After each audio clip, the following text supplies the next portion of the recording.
everybody, thanks for joining this workshop, and that should just be men without that men totally. But anyway, that is part of the talk about beauty and the conceptualization of the whole thing. I'm glad you decided to come to this workshop. And anybody recognize the picture that I used for the opening slide? Yeah, so a really lovely film. Tell me about it, if you recognize it. It's on Wall Street, isn't it? Yeah, that's like the one on Wall Street. It's like the bull of Wall Street with the bull going up with the rising horn, the stock rising, and I hope all our stock is rising. But this... It's from that lovely film, I can't remember the name, Beasts of the Southern Beasts of the Southern Wild. Yeah, and I selected it just to be off point, just before we warm into the subject. I chose this picture because of, I really wanted to ask the question, is beauty the beast? And I really wanted to have the real meaning of the beast. And this film, although it's off subject, but kind of related, I would suggest everybody check it out. It's called Beasts of the Southern Wild. The young girl, I have to say, who was up for an Oscar. I think she was the youngest to be proposed for an Oscar at the time.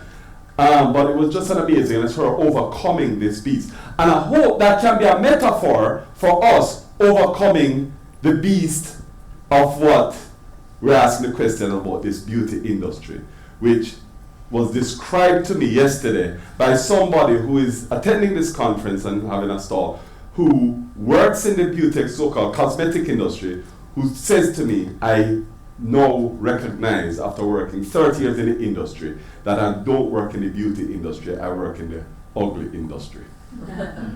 I will come tomorrow. Well, actually, I'll just say we had a chat. It was such a valuable chat, because we were talking, and the thing is, I'm not here to say I know about the beauty industry. My subject is completely different. My subject is about whether we embrace our beauty and the danger associated with not embracing one's beauty. But one of the things she told me was that she said, so as I'm throwing out the question, I want to add some of what she said so we can help to frame the question. She said when she was trained in the beauty industry over 30 years ago, she was told that when people walk through the door, and mostly women walking in, they would say, "Hi, madam, you're looking so lovely.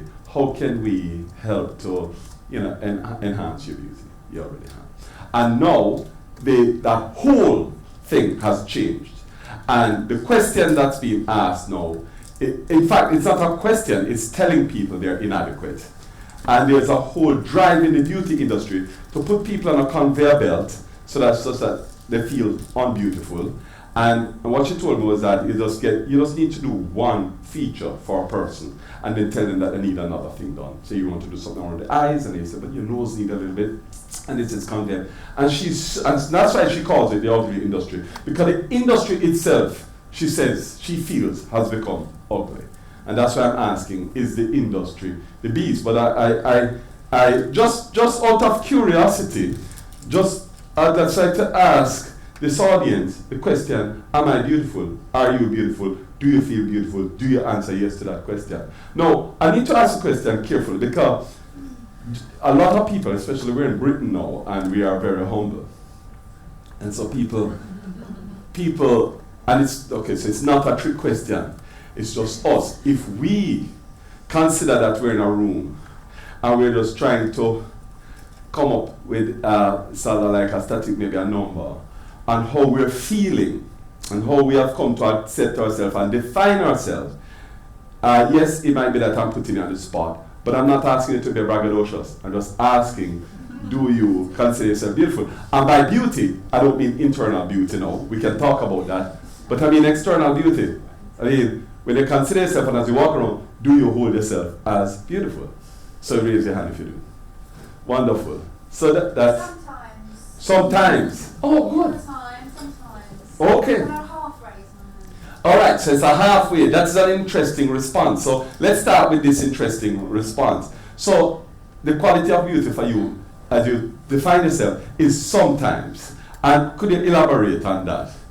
And why you say sometimes? So what are the things around the times when you say yes and the times when you say no, so that we can know? I've noticed that if I'm rejected by other people in a very specific way, yes, I internalise that into my body image a little bit. And I don't know. It's interesting you've asked me Yeah. not really sure, but I think it's been a journey for me. I think there was a time when I was in my 20s, I was a model for about 10 years, and I still didn't think I was attractive. But now that I feel more fulfilled as a person, and I've done a lot of inner work, I can look in the mirror and appreciate what I see. Right. So it feels more, that's what I mean by sometimes is that, I guess some of the time I feel, I would look at myself and think, yeah, I'm attractive enough. But there's almost like a shame in saying, yes, I'm beautiful. Though I Okay. encourage other women all the time to Yeah. that they're in their beauty. Yes. But I find that quite hard to own in myself. Yes. I think it's what I'm saying. A bit of a bumbling answer because I haven't. But it's a profound answer, and it tells us at least three things. And if anybody wants to pull out another lesson from what you said, you pull it out if you find it. The three things I'm going to, from what you just said, that one is that you feel more affirmative of your beauty since you're not a model. No, well, the first thing is that whilst you're a model, you didn't necessarily feel beautiful. That's a profound thing. And we would all think that models, if anybody would answer yes to the beauty question, it would be models. So that's the first thing I want to draw attention, that even as a model, sometimes you feel the opposite of beautiful. And that's a profound thing to say. And then you ask yourself the question, why is that? And that might have something to do with the model industry and how they make models feel. The other thing that's profound about what you said is, depending on how what somebody tell you or how you feel rejected or whatever, which then you turn back question from your definition to another person's definition, if you notice. And that's what most of us do. We say, well, what do you think? Maybe your partner, your parents. You delegate it. You delegate it to another authority.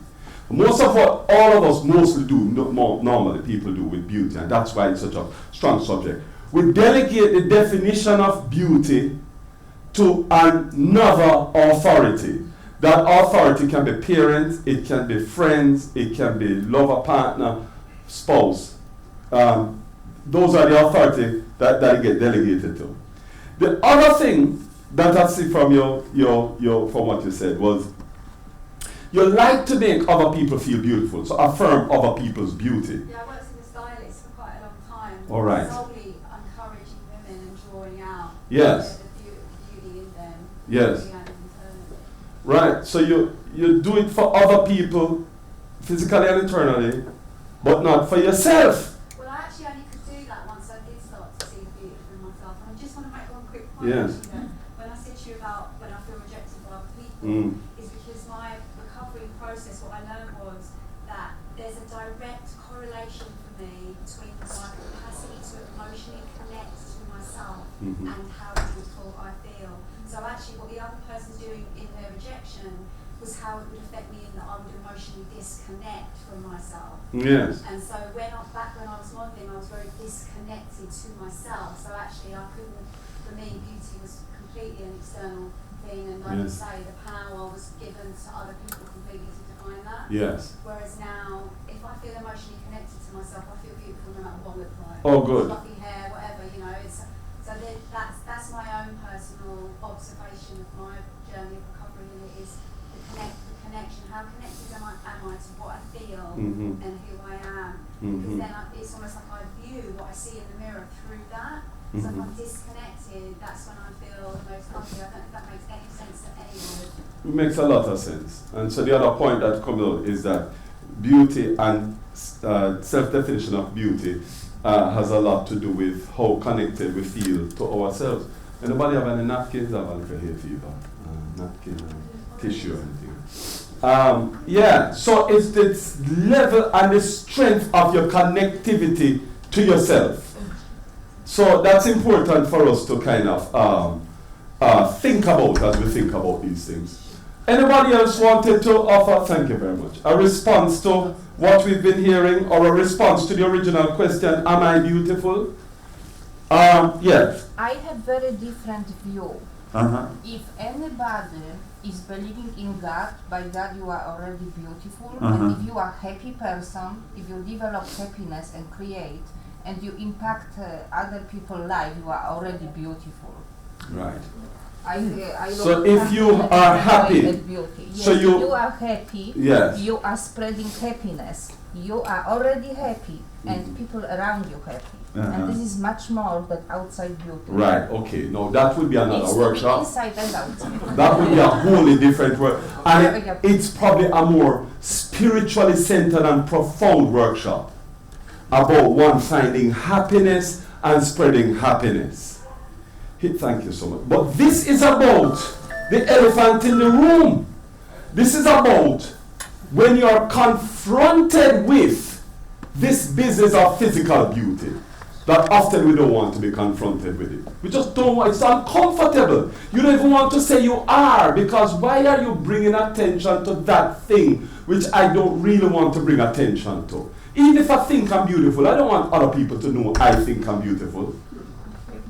But this is where we're going today. This uncomfortable material, space and this area. Sorry. Yeah. There's also the unrealistic standards set by like Yes. videos and Yeah. social media, Instagram, all of that. Right. You know, there's airbrush photos taken at a certain Yes. angle. So it kind of sets up people when they take a photo of themselves and it doesn't look like to compare and Yes. kind of set. Okay. So these unrealistic things that say what beauty is and so on. I wonder if you notice what's happening here. Again, the power of beauty is so powerful that either we migrate from the subject and live on a little island called happiness, which nothing is wrong with it, and try to substitute physical beauty with that happiness, or being funny, or being generous, or being kind, or looking at internal, or we're saying, well, those standards are so much. When the question is so simple, when you finally get a chance to be the arbiter, the judge, the jury, and the final decision maker on your beauty, do you say you're beautiful? That's all the question is, you know? A once in a lifetime opportunity. It really is a once in a lifetime opportunity, because nobody else asks these questions. The salon is not going to ask you this. They'll tell you what you look like. Your partner is not going to ask you this. Your friends are not going to ask you this. Parents are often. So basically, this is a chance, but you see how uncomfortable it is? Because we never really have the chance. And if we do have the chance, we think that it makes us uncomfortable. It's shaming. It's embarrassing. Because we don't get to define. But I bet you, if I should ask you all about your professions, and I say how competent you are, you say, of course, very competent. I study hard, I work very hard, I'm very competent. You speak about qualities that you can earn and can be observed, than about things that you can claim. And this business is one particular thing. The beauty, our beauty, we're unsure of it. At best, we're unsure of it. And I'm not blaming anybody for being unsure of this thing, because this is the world. This is the world. So here's my definition on beauty. It's my philosophy. I am de facto beautiful. Sometimes I don't put in that de facto. I just say, I am beautiful. And so are you. It's how I want to see the world. Yet we appear so different. It's really how I see the world and want to see the world, even when I fall foul of this definition. Even if I should fall foul of this definition by not seeing myself as beautiful, that never happens. But if I should fall foul on the so are you, like I might say, no, I don't think that person is beautiful. I have to immediately recognize it's not the person, it's me. It's how society has screwed me up to the point where it has not allowed me to see the vast array of beauty. It's my problem. Yet we appear so different, that's important. That means we are all made very different. The reason I put in de facto is that, it's because of the legal background. Sometimes I say de facto when something is not in law. If it is not by law, but in fact it is so. So if the law of the land should say we're not all equal, that's the law. But in fact we're all equal and have a right to be all equal. So de facto is different. So basically, you're holding that position even though the law of cosmetics, because it is a law. It's a law, it's so strong, it might as well be a law. As a matter of fact, beauty industry is so strong, it's probably stronger than any other industry, and defines people in boxes more than anything else can. So I'm elevating it to the law, to the ultimate arbiter. Because people judge, as I said, by Instagram, people judge themselves based on magazines, billboard, and so on. So it's so profound. I'm saying, but don't follow the law, follow the fact. Today, if we can break free of the law of the beauty industry, the cosmetic industry, and find out the real fact, then we'll discover that we're de facto beautiful, even though the highest court of cosmetics might adjudge us not to be so, because indeed it does. Because this is how I feel the court were. And coming back to your model story, nowadays you have black models. Nowadays you might say a black model and so on. Okay, so before Naomi Campbell and David Bowie widow, right? Iman. Before those days, they were only white models. Let's just take a period of history in time. Let's take the 1950s. Let's just go to the 50s. We can speak certainly about that. There were no black models, right? In terms of like popular images. You're looking at models, they'll be white only, right? No. That's excommunicating 90% of the world population, right? Then you say, but by the way, not all white women. Only 10%. And not only 10%, but 1%. And not only 1%, but 1 or 2 or 3. And not even those 3, because we're going to airbrush them. So when those 3 look at themselves, they say, it's not even me. What does that do? It makes everybody insecure. It makes everybody know that you cannot occupy this thing called beauty. It's not for you. It's not even for our models. If you would understand the hell we give them, you would understand it's not even for them. Nobody can occupy it. Because if nobody can occupy it, then I can tell you exactly what to do. I can control your behavior. And so on. So this is how you see this thing playing out. So it comes to the question now, is beauty the beast? Now, when I say beauty, I want to use beauty now as a beauty industry.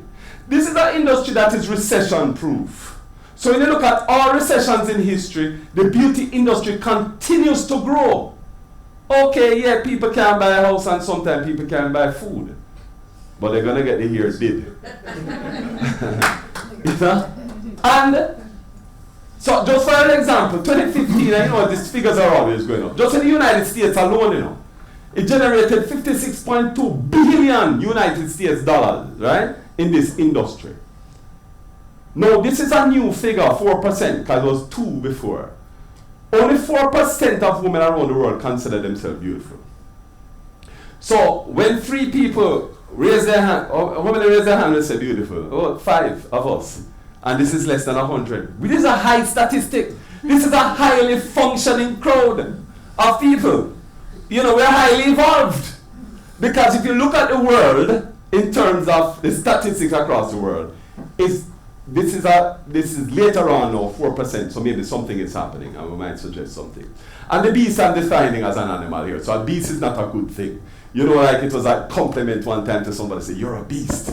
This is not the beast I'm talking about. That's not the beast I'm talking about. I'm talking about that large, dangerous 4-footed animal.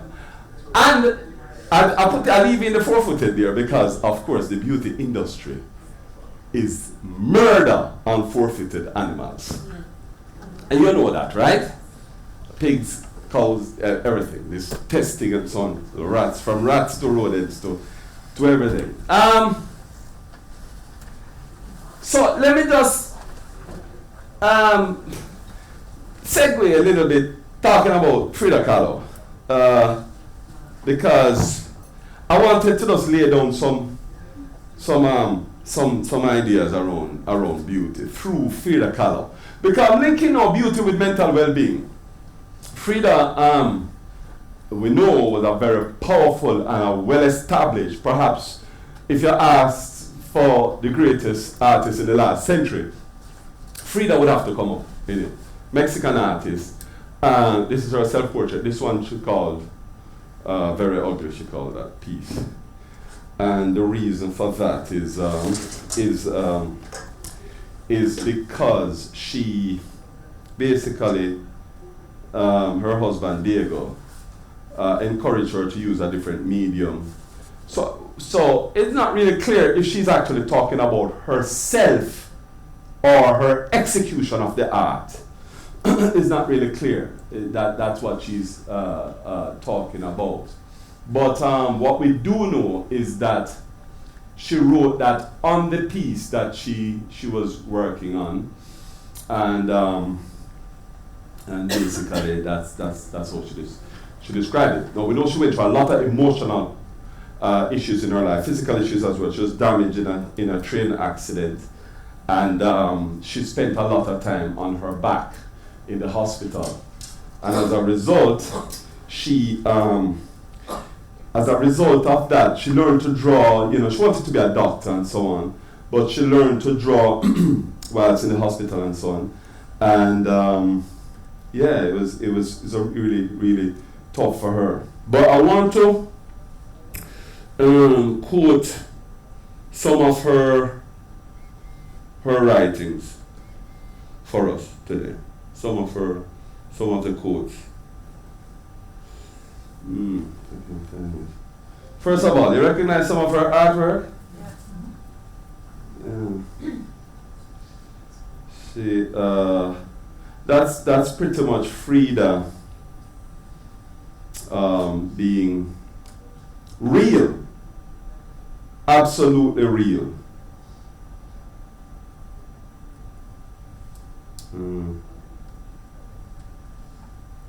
Okay, I can recall them from memory. I won't quote them exactly, but Frida would say things like, I hope. She said, I had so much sorrows I tried to drink alcohol, to kind of drown the sorrows, my miseries, my pain. But the damn things learn how to swim. That's one of her quotes. She talked about, she said, I paint myself because I'm the subject I know best. I want us to draw some lessons from Frida. She knew herself very, very well. That's a good thing. Even philosophers say, know thyself. And she said, I spend a lot of time alone and I draw. She said, I don't draw fantasies. I draw real things. So when you have other artists like Salvador Dali, who painted drooping clocks and all these things, and he used to eat all sorts of like lobsters and eggs and stuff late at night because he wanted to have horrible dreams, to draw those dreams. She didn't need to have that because she actually experienced those things in life. So when you see that image over there with the with her spinal column broken in bits and like nails in her body, that's like a manifestation of the pain she was feeling based on the accident, and on top of that the emotional pain and so on and so forth. But there's this idea that there's this idea that she's drawing from her real life circumstances, and she's not trying to make something up by just just kind of saying these things. She was experiencing these things big time.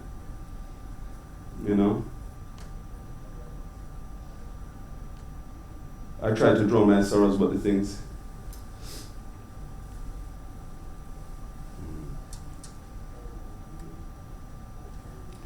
But she leaves a message for us,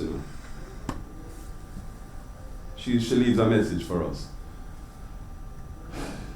I think there's a message from the grave, from Frida Kahlo. And it's here. I used to think I was the strangest person in the world. But then I thought, there are so many people in the world, there must be someone just like me who feels bizarre and flawed in the same ways I do. I will imagine her, notice her, And imagine that she must be out there thinking of me too.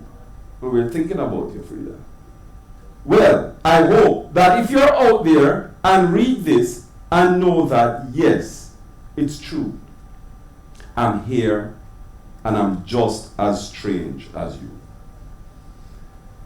Anybody can work out what you think Frida means by that? What's the true underlying meaning of what Frida is trying to tell us? I'm positing this as a message from, you're not alone. Yeah, you're not alone. You have company. You have company. I don't think you get people write diaries and stuff. I mean, part of what I'm trying to do with this is to raise our level to a level of significance, and not celebrity in the sense of celebrity, but significance, that what you write becomes important. I think there came a time in Frida's life when she knew this was be read. There are things that were read of you even after you're dead. What your impact on your life and your surroundings, so it's so powerful. What you draw, what you do. So this message is going through. We're not alone. We're absolutely not alone. When you feel strange, you're not alone. But, I mean, what kind of conclusion can you draw from this artist? There are many artists in the world, right? Think of, anybody want to name this an artist you know and like? Any artist. Present, living, or dead. Tracy Emin. Yeah? And you want to tell us about one of the works of Tracy Emin? Yeah, where she's got all that money coming out. Money coming out of her and stuff. Yeah, lovely work. And you want to remember Tracy Emin's bed? Yeah. So, we do think of Tracy Emin as doing herself, of course, this image of herself with the money and stuff. But you have the bed, which is to do with, everything about an artist is to do with the artist, but she's not in it.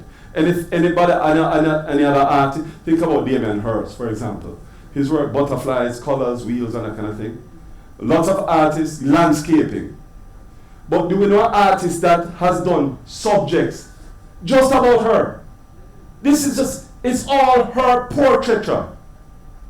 In other words, she knew while she was alive that her work was going to go in galleries. And what was in galleries? Objects of beauty. And what's an object of beauty? What better object of beauty can I find than myself? I'm putting myself in everything, including the baby, including in the womb. And it's all important, that everything about it is so significant. So this word strange, I'm just as strange as you. It's not really strange in the way we understand it. It's not strange in the sense of screwed up. It's strange in the sense that others see you as strange, but it's so special.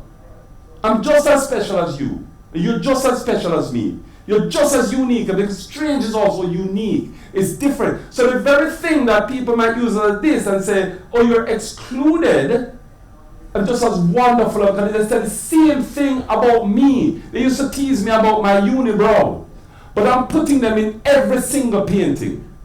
And as a matter of fact, when you go to a Frida Kahlo show, the symbol is the unibrow. And people would say, well, why don't you just tweeze in between there and just give yourself like a beauty treatment? I'm not doing it because anywhere I would lose the beauty I was born with. I'm not saying that if you did that, I wouldn't still be beautiful. So my thing is not to just knock the beauty industry 100%. But it's to say that it's better when you know that you're starting with beauty. Whatever else you choose to do, you start with beauty. You don't start with something unbeautiful to make it beautiful. You start with something beautiful, which we all are, and then you adorn it in a particular way of your choice. So I just wanted to give a note and just to send that message to us. Whenever you're feeling strange, there's somebody there also feeling strange. This is where it gets a little bit difficult because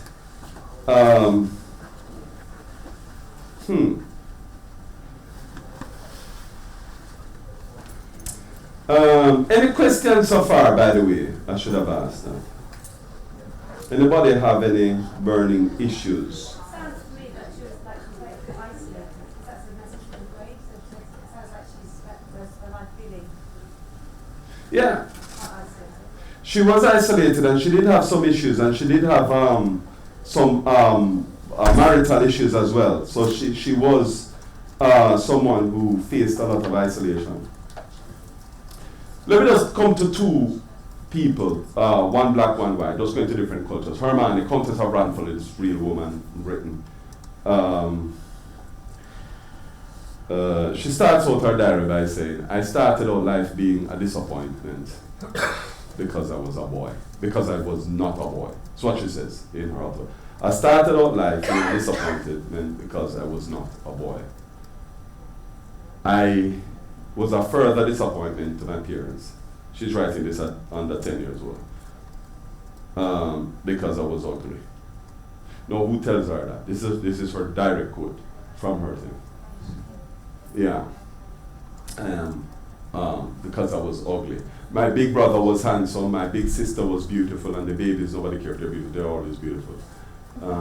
But me, she's positioning herself in the family line, and she said, I'm ugly, right? And she said, I decided to deal with that by being funny.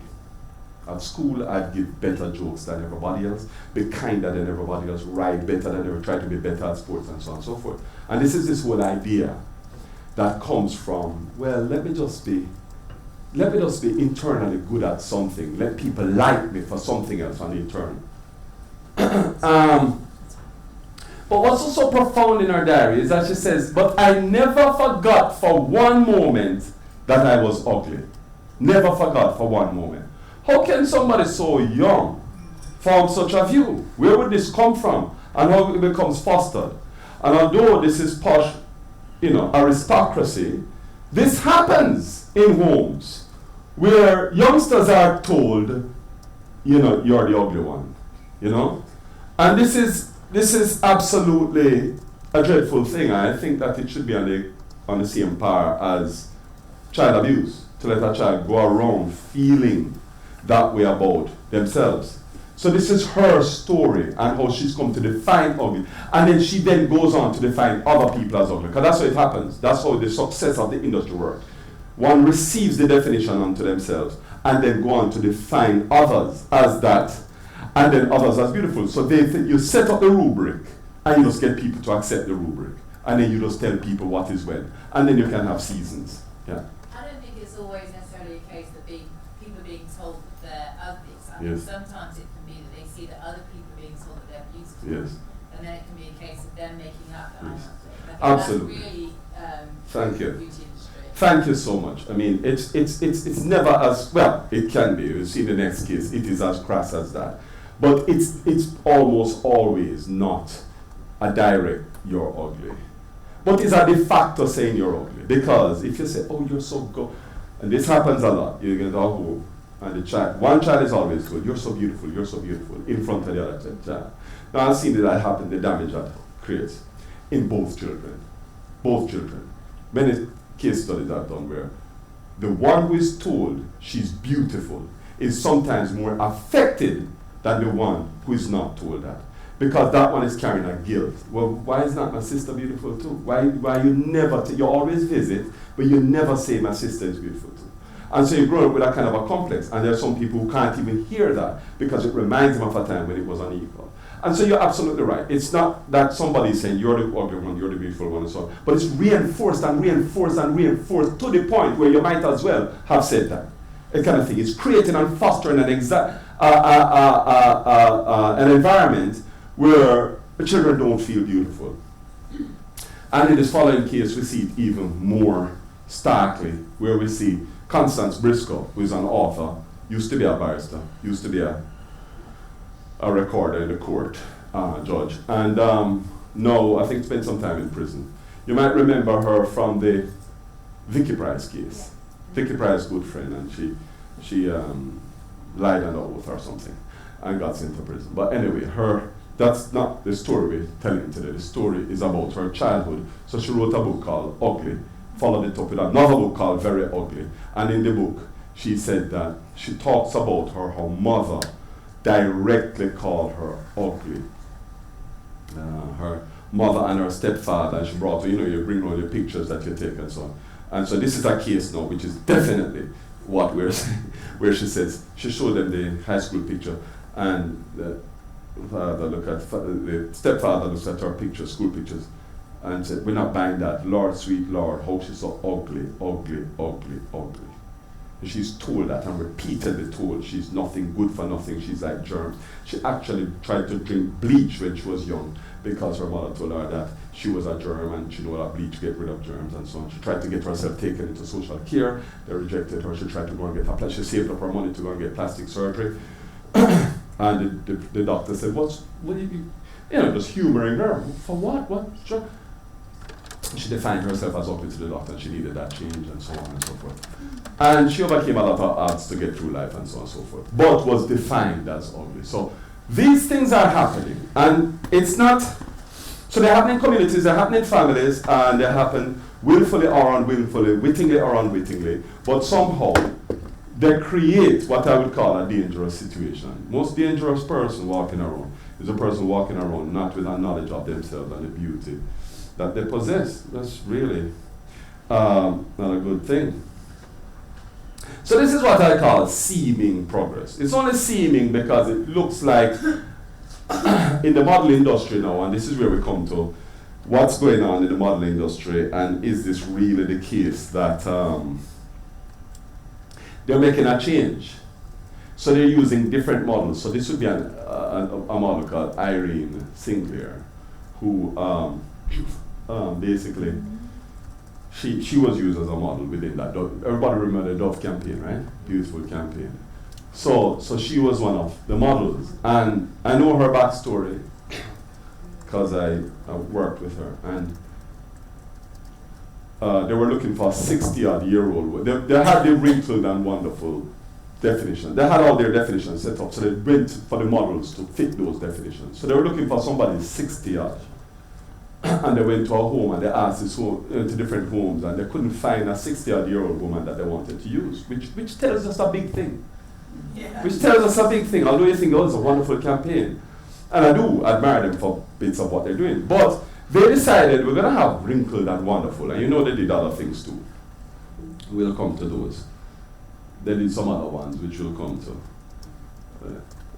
We will definitely come to it.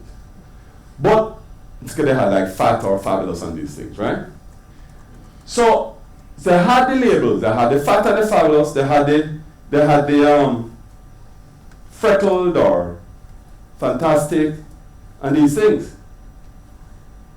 And they had wrinkled or wonderful. And they spent so much time and they didn't select. They couldn't find somebody to use. They were all rejected. So all these wrinkled people were rejected. And they went to this home and they said, do you have anybody in their 60s? And they said no, because their people were more than over 60. And they said, what about that woman there? They said she's 95 at the time she was. And it was even better because they saw somebody that fit the model. So they're still models. It's not just any wrinkled. It's what they were looking for. So they found Irene, and she didn't want to do it.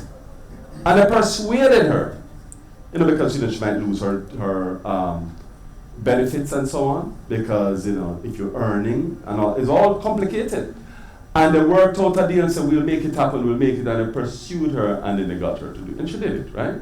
So now you have these wonderful slides. We're gonna come back to that Dove campaign.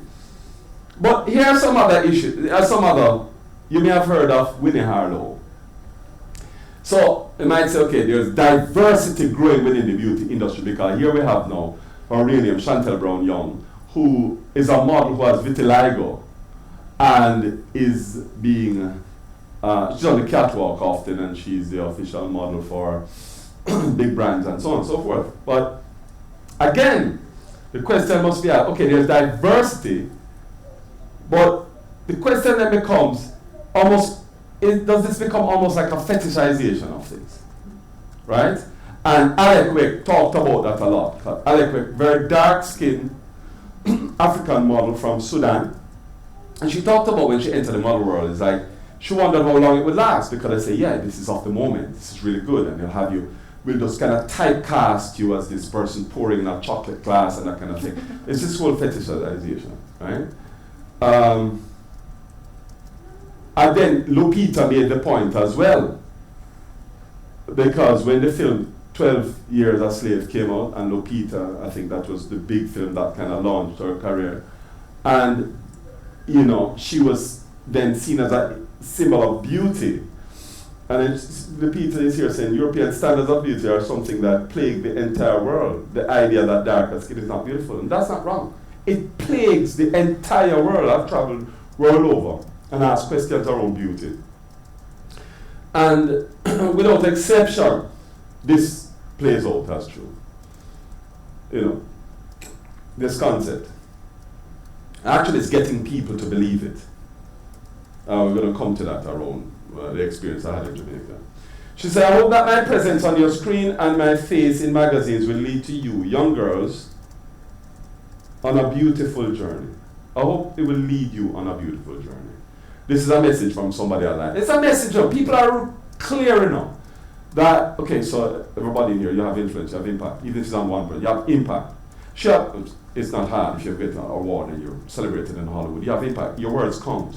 And people should know your words count. That's why when you get elevated to a high office, your words count. Then because even people who are unknown, you know, your words really, really count. So I hope I can take on a beautiful journey that you will feel the validation of your external beauty, but also get the deeper business of being beautiful on the inside. So this coming from the back is so significant here. Because ultimately all of this is about, yes, okay, we can validate our beauty and so on, it's a strong thing. But the ultimate beauty is beauty from within, which we have a choice about. That is what we cultivate. That is where you can say, I mean, there's no real use of the word ugly anywhere to do with anybody's external. But it can be appropriate for the internal. But we have control over that. We can decide we want to be beautiful by being generous, wonderful, kind, that kind of thing. Or we can be, you know, ugly. And on the inside, but Lupita is now saying, hey, I hope that you can recognize it, you can go on a beauty journey, you can adopt it, you can embrace it, but then I hope that you can reflect it on the inside as well. And that's down to you. So back to the beauty, back to the Dove campaign. So on one hand, I think Dove did a very brave and wonderful, powerful thing in that they really highlighted that beauty is a universal thing that we're all born with it, no matter what your curve, no matter what your complexion, and so on, and so on. But on the other hand, there were a couple of things that I mentioned, that it's not just any fat or any bald or any flat or any boy looking extra large that's going to work. They're going to, you know, pre-select in all of that gray or gorgeous and so on. And also they're highlighting it, and also they're making money from it, because at the end of the day, they're a cosmetic industry. And they're saying, well, if nobody wants to embrace diversity, we'll do it first, to kind of thing. So on one hand, it's a good thing, but on the other, it's a further profiteering of an idea. But Dove actually has started a campaign for young girls about self-esteem. So that's really interesting. A bit like an oil company who is studying green energy, you know, and trying to employ some of that to kind of, they know that eventually they might have to clean up their act. And then we get this as a result coming out of it, which is another thing that we need to be aware of, I believe. So somebody now is saying, all right, let's compare now what we had between the Victoria's Secret ad and the Dove ad, right? And I don't even remember, you guys remember when the Beachbody ad came out? And yeah, it caused huge stir. Because, in fact, this was the very ad, Are You Beachbody Ready?, that led the Mayor of London to now ban any advert in the underground that body shames. Because this was in the underground, this was, and the underground have a certain jurisdiction. The Mayor of London can control what is being advertised. Which mayor was it? The current one. Yeah, who decided that, and people are saying it's, you know, it's like, yeah. But but the ad took place under the former mayor. This particular ad. And when this came out, Are You Beachbody Ready?, the one on top, it caused a huge uproar because they're saying everybody's beachbody ready. Why are you just giving us the images of that looks like this? And so you have a response. Because this is not the same, and so Dove responds with it. to say where are our beaches, so they're jumping on this whole wagon. And it's the same thing here, the campaign, the Victoria's Secret campaign. But the danger here is that, in fact, there are women who do look like this, and women who do look like these women. And so the idea is not to have an either or to say, forget those women, they're not real women, and these are real women. It's all real. So the whole industry, by creating this segmentation and this kind of like divisive nature in how these conversations get played out, everybody suffers in the end because it's not uniting. It's not say all embracing beauty. It's kind of like sets up this kind of anti-skinny or anti kind of thing. When actually it's just the pro beauty which everybody has kind of thing. Coming to this now, the bleach history, I may mention some few comments on this. Anybody recognize this person here? Jamaican dancer. It's probably one of the biggest entertainers to come out of Jamaica in terms of, he's in prison right now, but he's Vibes Cartel. This is aging us, really. That you don't know who Vibes Cartel is. But that's Vibes Cartel originally, and Vibes Cartel actually invented, so bleaching is a phenomenon you'll find in Jamaica. Not by any stretch of the imagination, wholesale. You can go to Jamaica up and down the country and never see it, but it's in pockets. It's in pockets. The Vibes Cartel, actually a famous DJ, invented his own bleaching soap to bleach his skin. These are not things that are pharmaceutical tested. Whether it's pharmacists that are approved or it can't be good for you to be bleaching out your skin like that, right? It's caustic material. A lot of people are damaged and hurt from it and get all kind of issues. So I take students down to Jamaica, and the last time I took some students down to Jamaica, I took them to a mental health ward. And a lady, and this is truly where mental health and the beauty industry comes together. And all these students are from America, and they're all women, young ladies. They're all studying health policy. They're all white. And I wanted to show them different areas of health in Jamaica. So we went to clinics, we went to big hospitals, and I wanted to show them the mental health hospital to meet some of the nurses and some of the patients and have a conversation. We went to the mental health ward, and a lady, a black woman, Jamaican, ran up to them and said, that quote, "You're so beautiful, and I want to look just like you, so I'm bleaching my skin." So she said to them, bleaching her skin every day. And I mean, the students were savvy enough to tell her she's absolutely beautiful as she is, and so on and so forth. But so you get this phenomena taking place, and that's because there's a bleached history as well. So beauty is not just in the beauty industry, it's in the film industry. It's who's become a star. For example, I don't want to pick on different cultures, but if you go to India, when I first saw the star, go ahead. Yes. I just wanted to say that I've just come back from Thailand with my two daughters. We went backpacking, and everywhere the beauty industry was showing snail white bleaching, Yes. creams, soap for under the arms, to bleach under the arms. And we asked the taxi driver, and he said what it was for, and they were shocked. But also at the same time, they were stroking my daughters and seeing them, so it's very culturally, they were exotic, because one of my daughters has got really long red hair. Right. So they were seeing them as being exotic, and there I am sunbathing trying to get brown because I want to be exotic. So like we really had a big conversation about different cultures and what they see as being beautiful, what's not. Yeah. So yeah. Absolutely. It was really shocking for them to see this bleaching everywhere. This snail white everywhere. Absolutely, and exotic and beautiful, I will say. Yeah. So they're not just seeing you as exotic because me from Nigeria, or me from Papua New Guinea, or me from Eskimo land, I'm also exotic, but not necessarily beautiful. So they're seeing you and so that whole white definition of beauty becomes globally around the world. And how did that happen? That didn't just happen with the beauty industry. Well, that happened through colonization, enslavement, all sorts. But it also happened through film and culture. I know you have a bigger industry than Hollywood, which is Bollywood.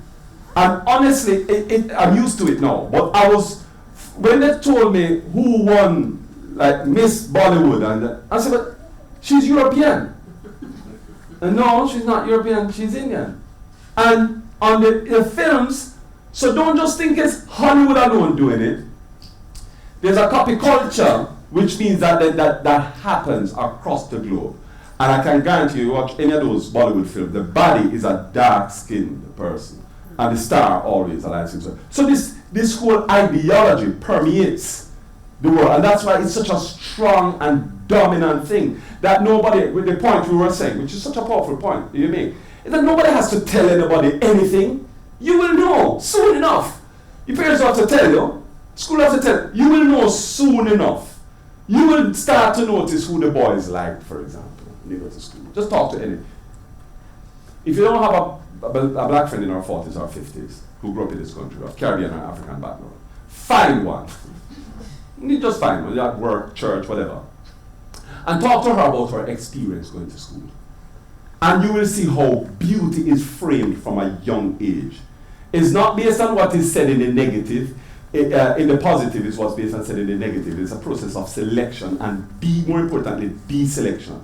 So this thing runs very deep and it's reinforced in Hollywood and it's reinforced in film music, it's reinforced on TV and all of this. And I can tell you, when I did this thing in corporate, managers, the amount of managers who come to me and say, because my whole idea, the whole concept of the power that we get from this is one by embracing our beauty and embracing other people's beauty. Imagine how powerful you are and wise you are if you say, well, I'm beautiful and so are you. And so every decision I make, I can overlook that because everybody's beautiful. So the choices I make can go deeper now. Imagine if you apply that to industry. Imagine if you apply that to politics, to the economy. The better decisions you'll be making. And I'm at this point. And there's always a male manager who comes to me and says, you're absolutely right, because sometimes when we're hiring, it's how she looks, how she does. And when we're promoting, and we always get it wrong. Not always, but often get it wrong. Often get it wrong. Often get it wrong. Because you're blinded by what you see and you don't get to go deeper. And even in friendship groups, who is popular? Who gets to be my friend? Who do I want to hang with? And how do I feel by being rejected because of who I'm trying to...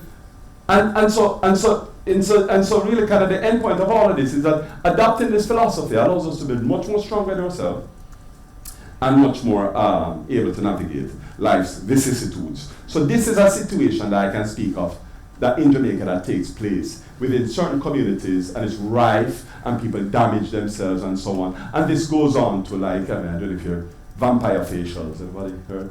I'm just learning this thing. We take blood from an individual, spin it around, get the serum out, re-inject it in the individual, you know.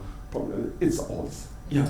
19-year-olds getting boob jobs. It's celebrating. 18 you getting a boob job. 9-year-olds are getting skin peel facials and that kind of thing. So it's all this kind of a thing that's putting pressure on the Instagram and so on. No, some of this stuff is damaging. Physically, yes, because some operations can go wrong, but also mentally. And the amount of suicides that I've taken, at the root of suicide is about how people feel. And that's why this is so important. And that's why it's so important to claim one's beauty and not to just take it as an aesthetic thing, but just as a thing that's just there, just as a matter of a right. It's just like having a human right. And coming back to this is me with Irene. Are we still valued? I went to Irene's birthday party and we were celebrating and so on and so forth. Dove wasn't there. It was a car, a limousine. When Oprah was interviewing her, it was a limousine that picked her up, dropped her off, and so on. It was a lifestyle, champagne everywhere, and so on. But Irene is now 107 in this photograph. She was 96 when she was the model, right? And of course, you're going to get her product, a lifetime of products. A lifetime of products. It's a fair exchange. Especially if you can you can actuarial scientist and you can say, well, how long will that be? But she's still got a party, and she's an elegant, wonderful, sophisticated woman anyway. But am I still valued, right? And this is the nature of the industry. I can use you, and models know it, sadly. They know that 27 is over, done with, long term. Nowadays, you can have an extension. You have to apply for it. It's like a lease and a home. It costs you as well. You can't just get your lease will extended. But But this is the whole idea. That these are real people at the end of the day. The celebrity that was talked about earlier in the week, that's associated with one feature of a person's life. The person have a much bigger life. This is about families, about daughters and sons and grandchildren and great-grandchildren coming around to celebrate like a normal family. Just like, think, so this is, you put my mundane self in there to show, it's just a real person connecting, without all the glitz and the glamour, right? So, but the company is long gone for the next thing, son. And you wonder, is it the beast? Because that's what beasts do. They consume, they devour, they take what they need, and they're off again.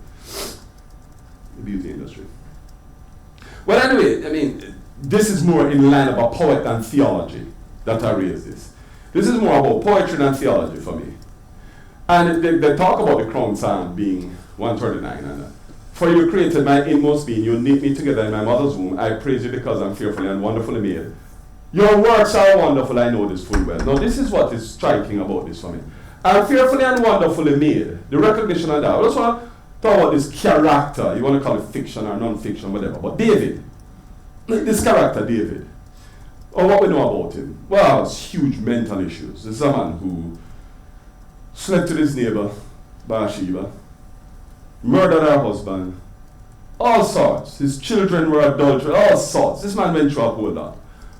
But he also slaughtered giants, Goliath and so on, so he's victorious. But up and down life, I can't find a more up and down life than a man like David. Been through it all. But one thing he knew full well, imagine if you know something full well. I don't know if anybody knows anything full well. Wouldn't it be nice to know full well the nature and status of your being? He knows it. Fearfully and wonderfully made. In other words, beautifully made. Now, for him to go through all these vicissitudes, ups and downs in his lifestyle, in his lifetime, I'm suggesting that the knowledge of himself, like Frida talked about, I know myself well, that's why I draw myself so much. That the knowledge of our significance and importance, and so I'm going beyond beauty, external beauty, but our external beauty and internal beauty and a potential impact on the world, knowing that is a very powerful thing. And it comes from knowing that all of us, inside and out, is beautiful. And we don't want to adopt the thing where we go home, being teased, tell mommy, and mommy say, don't worry, they're telling you you're ugly, but you can be bright. No. No, it's not about that. It's not about you can have some other creatures. No, you are, this is something that is unquestioned, our beauty. So significant, so powerful. I don't think we can afford not to embrace it. I don't think we can afford, like yourself and your industry, to not transmit it to others. Because if there's one thing that we can do, because you can do it yourself, once you found yourself and connected to yourself, you can do it for other people. And you can guarantee that 98 to 96% of the world need it. The few of us who raise our hands, we cannot have it. We're not even sure sometimes, but we cannot have it. But the rest of the 98% of the world need this quality, this sense that they're beautiful. And wouldn't it be wonderful if when people leave our presence, or during the time of knowing us, people all of a sudden feel beautiful themselves because of the type of things we say to people and the kind of way we make them feel. Not even directly saying you're beautiful, but just so we communicate that in our practices and so on. And I thought I'll close with, the wonderful poet Zora Neale Hurston, who said that wonderful quote, "Such as I am a precious gift." And I hope the same thing. I hope this session was a gift. Thank you very much. Right. If there are any comments or questions, we'll take them otherwise. I know it's late. Yes. Can I ask, do you think, I was thinking, my experience with friends with children, or when I grew up, my cousins with 3 girls, and friends I've got with, it's always a problem. There's always one guy who doesn't feel children. Yes. And I'm wondering, as adults, should we comment on girls' appearance, little girls' appearance, our daughters' appearance? Or should we, I don't know what people think about that, should you say, you're looking pretty to a little girl, or? Well, I have 2 examples of that. I've been in schools where I'm shocked, horror, where teachers will say to, I've seen, witnessed teachers saying to students, you don't look that good. And it just blows my mind that a teacher could say that to a student. It's almost like an act of punishment to say that to a girl, and I've seen it because I've worked in a lot of schools. And I've always had conversations with teachers about that that's just like a cardinal sin. I've also been around parents who I know a parent in particular who we have these regular conversations. And she has a son, and she often says when she's like watching TV or she meets anybody, oh, she's nice, she's lovely. She never says somebody is not. She's always affirming people. Oh, you're lovely, you're beautiful, and and genuine about it. Like really genuine, and say, oh, is that wonderful? Is that? And I think, see, the answer lies in the result you want to achieve, which is a funny thing because different people are different. But the result you want to achieve is for people to feel confident and secure, and we want people to feel beautiful. And that may occur through saying, oh, aren't you wonderful, aren't you beautiful? Or it may not, just depending on the personality that we're working with and chemistry. But then the question is, how do you do it? And I think it is a challenge for all of us to find out how to do that. Find out how to make people feel special, feel beautiful, feel wonderful. And then you become a beautiful, that's when you're really a beauty technician. I think that's a real beauty technician. Not somebody who said, come let me do this. I went into a school to talk about beauty one time, and the teacher said, yes, I keep telling them they should come to me and I'll make up their faces so they can finally be beautiful. I said, oh my God, this is the antithesis. This is the antithesis of what I'm talking about, So it's like, this is the issue. So but it's how do you and people can't know because they never see themselves replicated in film, media, magazine, or whatever. And have you noticed that when it finally gets replicated, have you ever noticed that there's a kind of and that's why it becomes like a season. There's a particular kind of thing and say, oh wow, she's a rare beauty. And then they want more of her, more of her, more of her. And the women who look like that, and girls who look like that, start to feel affirmed. And I agree that a powerful thing like Hollywood and ads can do it in a more in a larger scale way, but never underestimate the power of what you say to people and how it can make them feel. You might think it's insignificant, believe me, but just that little thing you say, good or bad, can have a massive impact on young people. I've seen it. I just want to add on to that. It's interesting that when you ask about something for the abuse free, you just focus on girls. Yes. Actually, it's boys as Oh well. my And I've got 3 boys, and I find out how to do tell them abuse. Yes. What I say to them is, yes, I think it was. when you smile, that shit. I'm not sure. Yes. I'm sorry. Yes. Because I want it, the effect that it has Yes. on me. Yes.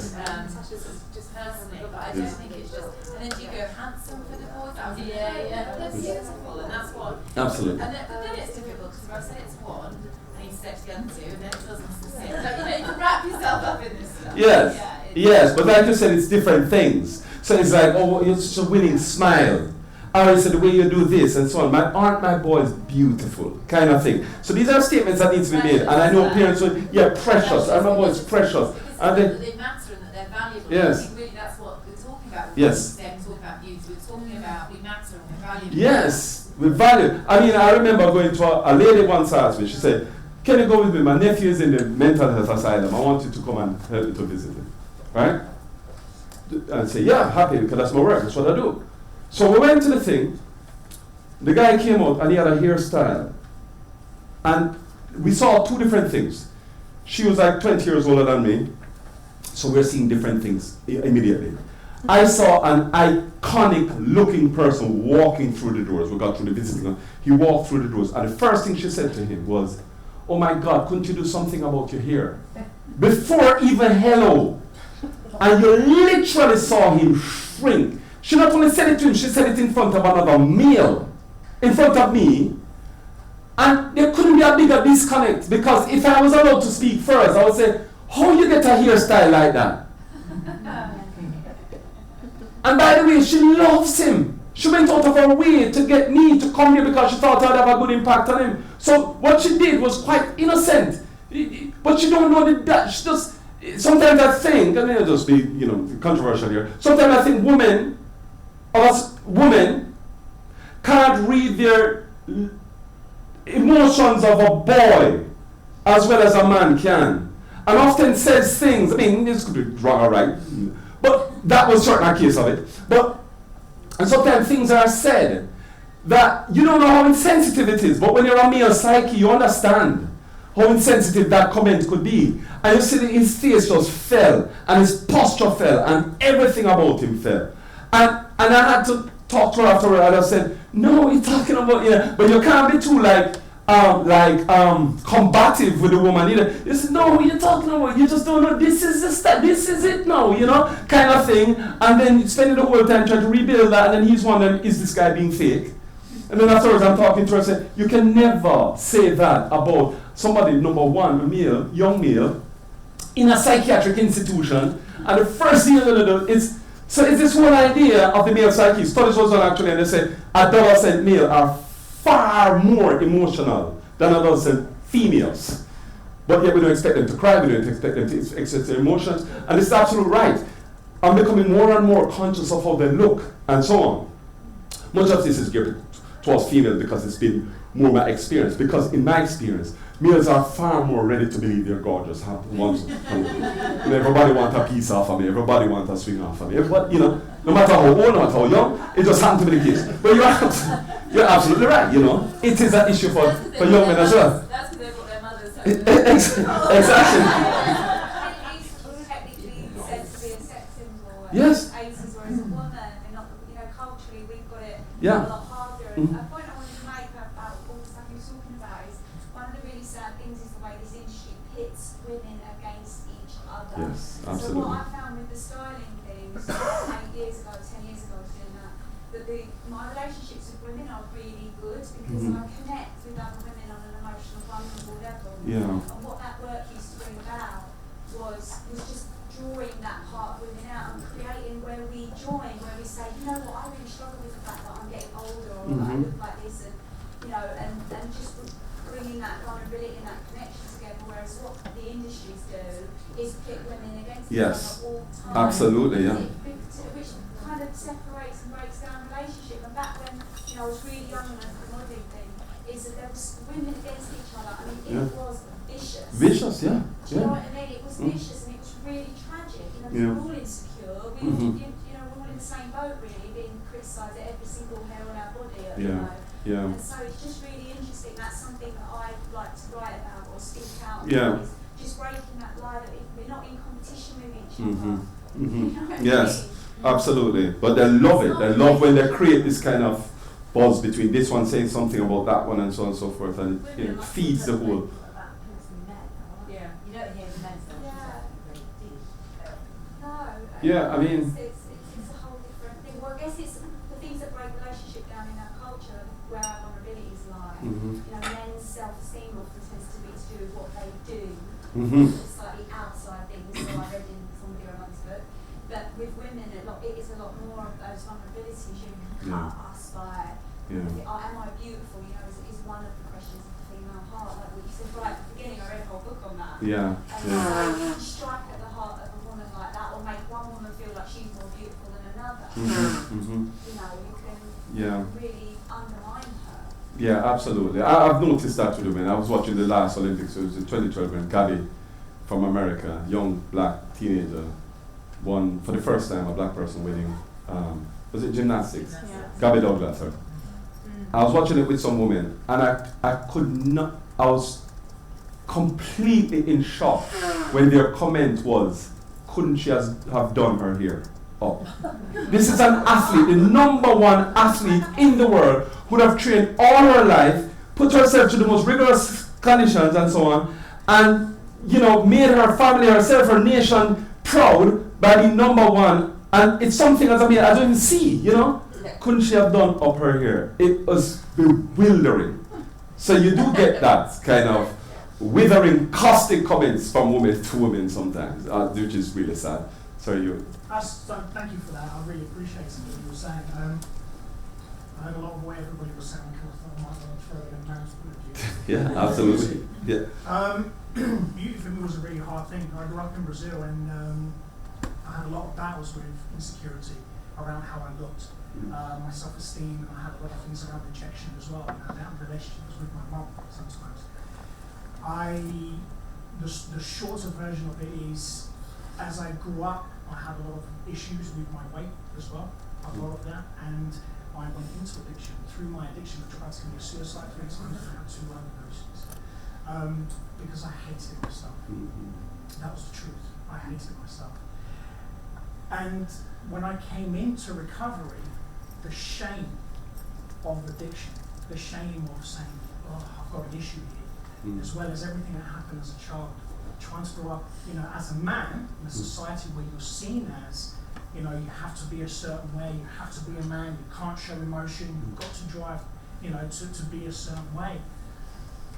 It was hard, really, really hard. But what I loved with what you've done there is what you taught me about beauty. Beauty is in life. That's what I learned. We are 400 billion to 1 for being here. That's how rare life is. And I found that is my biggest gift. My addiction has been my biggest gift. My life today is my biggest gift. My son is my biggest gift. My daughter has been my biggest gift.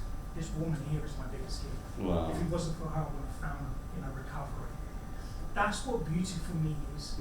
Beauty for me is what I carry in my life. All of the things that I've learned, everything that I've been through, that allows me to sit here today and just watch, you share these messages and hear everybody speak. We all suffer as individuals, and sometimes we feel exactly what you were saying about that artist feeling so different. I've never felt so similar to her. And sometimes, you mentioned about, the mum going up to that boy, and I used to feel that a lot. But one of the things I also learned, and I say this to my son sometimes, is imagine when the person's talking to you, imagine a mirror in front of them. What they want to do is that they're just reflecting their own insecurities onto you. But listen, we all want to be beautiful. Sometimes we just don't know how to say, and we just don't know how to reflect that. And I found that, my life, everything that I've been through personally, that's been my biggest beauty. So when you turned around and you said, "Are you beautiful?" Well, yeah, I am. I am today because I had to learn that, and I've learned that through my life. And I just want to say thank you actually for what you did, because it was really powerful. I really enjoyed that. Thank you very much, man. That was a very beautiful observation, and I'm glad the organizers didn't meet you before they met me, before they asked you. You'd have been given the lecture. I just wanted to say that when I was growing up, I used to look in the mirror and I loved what I saw when I was a little girl, and I used to call myself a princess, and I used to walk upstairs holding my dress up, and I had this real air about me that I loved everything about me. And you're saying about, we should say we're beautiful and all that kind of stuff. And I've experienced the flip side of that, where I did believe that about myself a lot growing up for many, many years. And the reactions that I got from my family and from other people is, what you think you're so great, you're egotistical. And I think that's the problem we have when we say we're beautiful. People are like, oh God, what do you think about yourself? And I think that it takes, for someone to grow up and feel, that they have self-esteem because from my own personal experience, I believed that as a child, and I got it kind of stamped out of me when I was growing up. And now I'm a woman and I'm in recovery, and I believe that myself. I know it. I think I'm beautiful. I do look in the mirror, and aesthetically I do think I'm beautiful. And that's why I put my hand up. I do. But but there's still that shame that people are like, oh God, she thinks she's beautiful. That's society. It's all well and good to say we should be saying we are beautiful, but we can't control other people's responses to that. And I wonder if that, I've really talked it through to its natural conclusion, but I'm just thinking now, I wonder what does that mean? When people are not comfortable with your definition, they're comfortable, you'd probably find everybody, those same people would say, you're beautiful, you're gorgeous. People are comfortable with defining you. Gives them power. It's not that they will say you're not, they will say you're beautiful, people say beautiful, but they're doing it. But the moment you do it, maybe people feel redundant, maybe people feel, maybe the most beautiful thing, but maybe the most terrifying thing is somebody who don't need to be affirmed, who knows it already, but will take it graciously. That could be scary for people. You could think about the spouse situation. It could be scary for a male. Well, she don't need me to validate her. She's already validated.